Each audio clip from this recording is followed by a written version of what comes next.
Hi, today I'll be showing you how to add branding to your app. First, you'll go over to the Style tab, and you can upload a profile image. This can be a photo of yourself, your company logo, or any other image you want.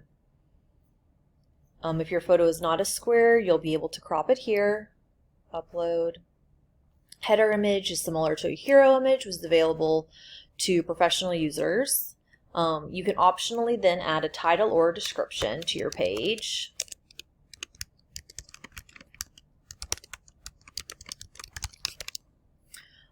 Then you can choose from either some pre-selected themes that we've created, or you can create your own custom theme.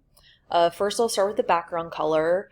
If you know the hex value, you can just go ahead and enter that in. If not, you can pick a color from down here or anywhere in this box.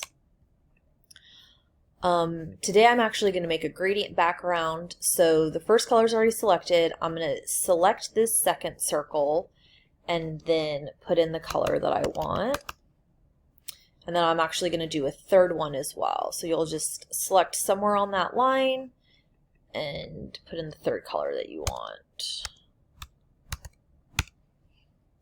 And you can kind of adjust it to be, more one color or another. I'm going to leave it here in the middle, and you can also change the direction.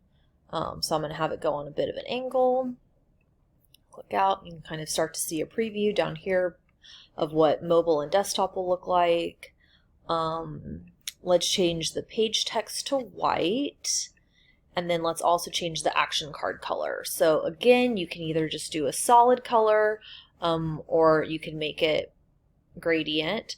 I'm going to do white with just a slight gradient or a slight transparency to the white to make it look more like a button. I like it at about 75% transparency. That looks good. And then we'll change the card text color so they can read it. And then I'm going to add an icon color. And there we go. Now we've added our TAPS branding to our link. Just hit save when you're done, and then you'll see your preview here on the right-hand side. Thanks so much. Bye.